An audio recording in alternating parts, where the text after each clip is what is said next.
Alhamdulillahirabbil alamin, wassalatu wassalamu ala asyrofil anbiya'i wal mursalin sayyidina Muhammadin wa ala alihi wa ashabihi ajma'in. Amma ba'du. Agama Islam datang mulai dari zaman dahulu. Agama Islam datang dengan membawa rahmat dan juga kemudahan bagi seluruh umat-umatnya, sehingga ketika seseorang tidak bisa melakukan satu kewajiban yang telah diperintahkan oleh agama Islam, maka agama Islam memberikan jalan alternatif yang lain. Seperti contohnya wudhu. Ketika seorang muslim atau seseorang yang beragama Islam tidak mampu untuk melaksanakan wudhu, maka agama Islam memberikan pilihan yang nomor dua, yaitu adanya tayamum. Selain wudhu dan tayamum, bahkan agama Islam itu sendiri sangatlah mudah dalam pelaksanaan sholat, sehingga barang siapa yang tidak mampu untuk berdiri maka bisa duduk. Barang siapa yang tidak mampu untuk sholat duduk maka boleh dalam keadaan terlentang. Barang siapa yang tidak bisa dalam keadaan terlentang maka cukup dengan isyarat mata. Ini mengindikasikan bahwasanya agama Islam sangatlah mudah. Hanya saja orang-orang di luar Islam itu menganggap agama Islam sangatlah sulit, banyak peraturan, sehingga orang-orang tidak percaya bahwasanya agama yang paling benar itu adalah agama Islam. Yang akan kita bahas pada kali ini adalah tentang tayamum.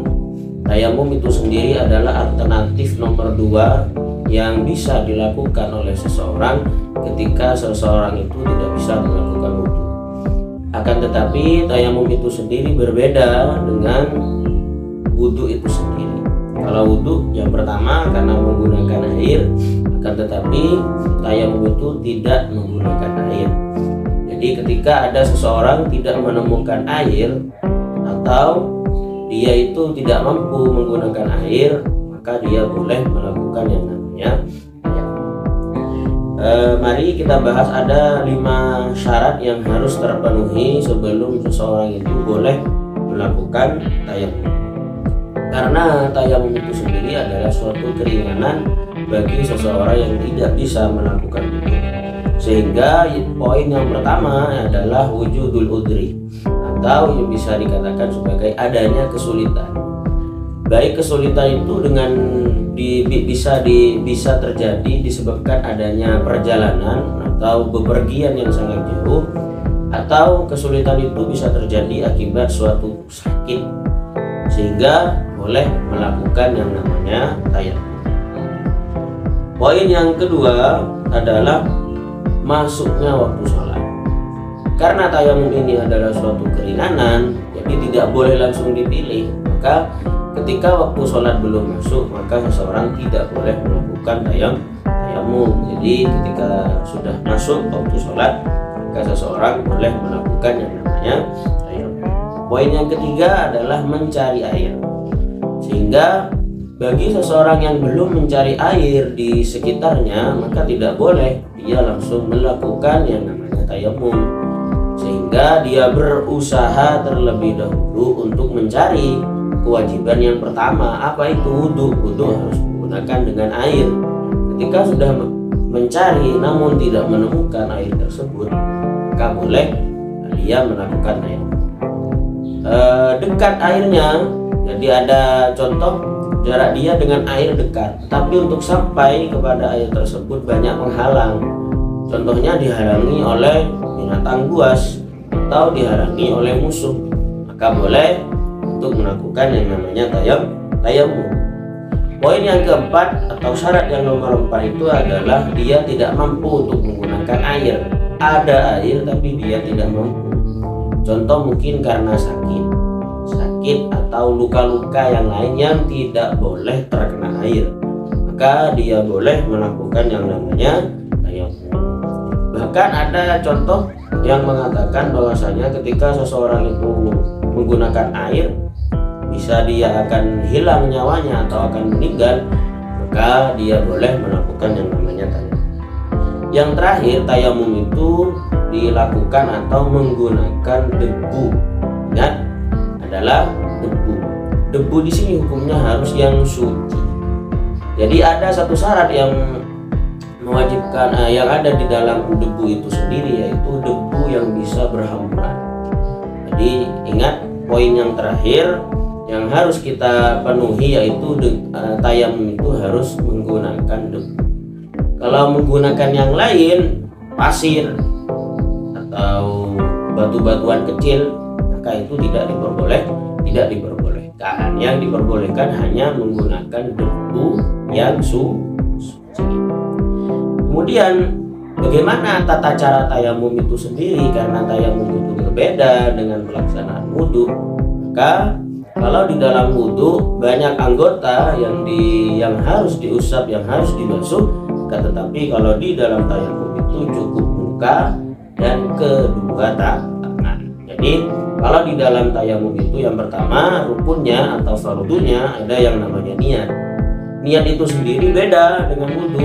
Kalau wudhu niat untuk menghilangkan hadas, tetapi kalau tayamum tidak. Jadi cukup untuk niat diperbolehkannya untuk melakukan sholat. Karena tayamum itu bukan inti, jadi tidak boleh kita niat tayamum untuk menghilangkan hadas, karena hadas itu tidak bisa dihilangkan dengan tayamum. Sehingga bentuk niatnya itu adalah nawaitu tayammuma listibahatis sholati fardhon lillahi ta'ala. Aku niat untuk bertayamum untuk diperbolehkannya melakukan sholat fardu karena Allah Ta'ala. Kemudian yang kedua adalah mengusap wajah. Jadi setelah niat maka mengusap wajah menggunakan debu. Yang ketiga ada mengusap dua tangan. Dua tangan di sini batasannya sama dengan yang ada di wudhu itu sendiri, yaitu mulai dari ujung tangan, pergelangan tangan sampai ke dua siku.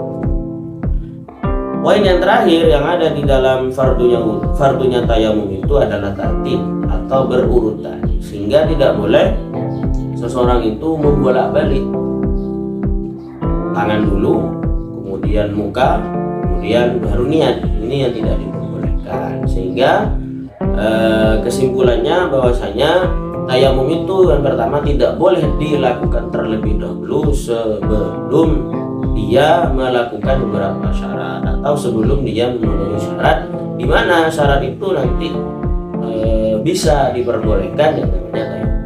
Kemudian untuk fardunya sendiri atau rukun-rukunnya itu tidak sama dengan yang ada di dalam wudhu. Kalau wudhu itu semua, kemudian kalau di tayamum itu cukup dua anggota yang diusap, yakni wajah yang pertama dan yang kedua adalah kedua tangan. Sehingga ketika kita sudah melakukan tayamum maka kita diperbolehkan untuk melakukan sholat. Tetapi ingat, itu bukan untuk menghilangkan hadas.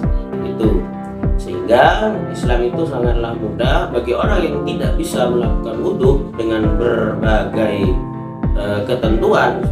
Dia takut, dia itu sakit, dia bepergian jauh, ataupun yang lain yang telah memenuhi syarat, maka dia boleh untuk melakukan tayamum.